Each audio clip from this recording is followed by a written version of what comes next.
তো hello everyone, welcome back to my channel. আশা করি সকলেই খুব ভালো আছো। আমি কিন্তু অনেক ভালো আছি। তো চলে এসেছি নতুন একটা ব্লগ ভিডিও নিয়ে। তো আমার চ্যানেলে তোমাদের আরও একবার ওয়েলকাম জানাচ্ছি। তো দেখতেই পাচ্ছ একবারে কিন্তু রেডি হয়ে গেছি। এখন তো বাড়ির সবাই যাব পুজো বাড়ি, একটা কাকার বাড়িতে। তারপর কোনো ভিডিও ক্লিপ আর নেওয়া হয়নি, একেবারে পুজো বাড়িতে গিয়ে কিন্তু ভিডিও ক্লিপ নিয়ে নিয়েছি। তো দেখো পুরো রাস্তাটায় কিন্তু এরকম লাইটিং করেছে। আর প্রতি বছর কিন্তু এখানে আমরা আসি। তোমরা আমার এর আগে একটা ব্লগ আমি করেছিলাম আগের বছর, তো সেখানেও দেখতে পারবে। তো পাপার সাথে আর কি যাচ্ছিলাম। এটা হচ্ছে আমার দিদির ছোট ছেলে, দুষ্টুমি করছিল, ও আগে চলে যাচ্ছিলো, এর জন্য ওকে দেখাচ্ছিলাম। দেখো ও আমাকে দেখে কিন্তু চলে যাচ্ছে, হাঁটছে, একবার দেখো কীরকম করে। তো বলছিলাম বাবা একটু তাকাও, তাকাচ্ছিল। এখানে দেখো কত সুন্দর কিন্তু ডেকোরেশনটা কিন্তু সত্যি অনেক সুন্দর করেছে কাকাটা বাড়ি। কিন্তু প্রতি বছর খুব বড়ই কিন্তু পুজো আর কি এখানে কিন্তু করা হয়। আমরা কিন্তু প্রতি বছরই এখানে আসি। তখন আমি কোনো ব্লগ ভিডিও করতাম না, যেহেতু এখন আমি ব্লগ বানাই, তাই জন্য তোমাদের সঙ্গে শেয়ার করছি। তো জানি না কতটা কি তোমাদের সঙ্গে শেয়ার করতে পারবো, তো যতটা পেরেছি তোমাদের সঙ্গে শেয়ার করে এসেছি। তো এখানে কিন্তু প্রচুর ঢাকুরি না কি বলে আমি ঠিক জানি না, তো ঢাক বাজায় আর কি যারা, তারা এখানে এসেছিলো। আর প্রচণ্ড পরিমাণে কিন্তু ভিড় ছিল জায়গাটা যখন আর কি পুজো হচ্ছিলো।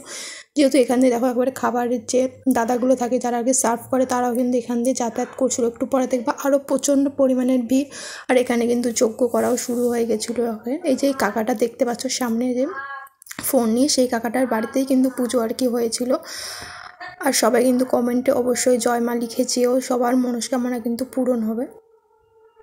তো আমরা কিন্তু প্রায় 8টার দিকেই বাড়ির থেকে গিয়েছিলাম। তো তখন গিয়ে দেখি পুজো আর কি প্রায় শেষের পথেই ছিল, যেহেতু অনেক সকাল বলছি কারণ অনেকক্ষণ আগে থেকে যেহেতু পুজোটা করা শুরু হয়ে গেছিলো। আমরা একটা সাইডে আর কি দাঁড়িয়েছিলাম, আর এখানে কিন্তু সবাই খাওয়া দাওয়া আর কি শুরু করে দিয়েছিলো। তাই মা, এটা হচ্ছে মা, পিছনে ছিল দিদি। তো মাকে বলছিলাম একটু তাকাতে, মা আর কি কোথায় তাকাচ্ছিল ঠিক জানি না। এখানে তখনও কিন্তু যজ্ঞ শুরু হয়ে গেছিলো। পরে আমরা একটু বাইরে গিয়েছিলাম, ওখানে কফি খেতে, সেই ভিডিও ক্লিপটা নেওয়া হয়নি। তারপর আমি আর কি খেয়ে দিয়ে এখানে আর কি ভেতরে ঢুকছিলাম, মা ওখানেই দাঁড়িয়েছিল, যেহেতু দিদির ছেলেকে নিয়ে এসেছিলাম আর কি, তাই জন্য একটু সাইডে গিয়ে দাঁড়িয়েছিলাম। আর পিছনে ওগুলো কিন্তু কাকি আর জেঠি, মানে পাশের বাড়ি কাকি, আর জেঠিটা হচ্ছে আমার নিচে। তারপর এখানে একটু পিকুর সাথেও দেখা করিয়ে দিচ্ছিলাম। দেখো পিকু ও ভাবছে ফটো তুলছে, এর জন্য আর কি পোজ দিচ্ছে, ও তো জানেই না পরে যে ভিডিও করছে আমি, এর জন্য দেখো মুখের রিয়াকশানটা কী হয়েছে।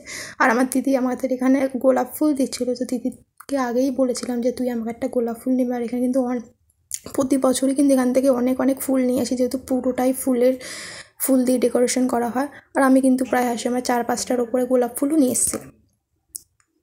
আর এখানে কাকিমাটাও কিন্তু আর কি বসে পড়েছিল, দুজনেই পাশাপাশি আর কি যজ্ঞ করছিল যেহেতু। তো একটা ভিডিও ক্লিপ ছোট্ট করে একটু নিয়ে আর কি নিয়েছিলাম তোমাদের সঙ্গে শেয়ার করব বলে। আর এই দেখো এটা কিন্তু বাইরের ডেকোরেশনটা, এখানে গাঁদা ফুল দিয়ে করেছে। প্রতি বছর কিন্তু অনেক রকমের, যেহেতু শীতকাল, প্রচুর রকমের কিন্তু ফুল দিয়ে এখানে ডেকোরেশন করা হয়। যেহেতু জারবেরা থাকে, রজনীগন্ধা থাকে, এবার শুধু গাঁদা ফুল দিয়েছিলো আর কি গোলাপ দিয়েছিলো। তো তোমরা কিন্তু অবশ্যই জানাবে যে তোমাদের এই ব্লগটা কীরকম লেগেছিলো। তারপর এখানে একটু বসেছিলাম যেহেতু ঠান্ডায়, আর এখানে পাপাও আমার সাথেই বসেছিল। তারপর আর কি ভেতরে গিয়েছিলাম আবারও। তারপর এখানে ফাইনালি খাওয়া দাওয়া শুরু করে দিয়েছি। তো প্রথমে এখানে নান ছিল, বাটার নান, আর মটর পনির না কিছু একটা ছিল, হয়তো মটর পনির দিয়ে। তারপর রাইস ছিল আর কি, পোলাও আর কি। তো খাওয়া দাওয়ার পর আর কি কোনো ভিডিও ক্লিপ নিই না, এখন অনেক কিছুই খাওয়া দাওয়া ছিল, আমি বেশি ক্লিপ নিতে পারিনি, তো লজ্জা করছিলো। তো আজকের মতো ভিডিওটা একটুখানি, তারপর লাইক কমেন্ট শেয়ার করে দিই।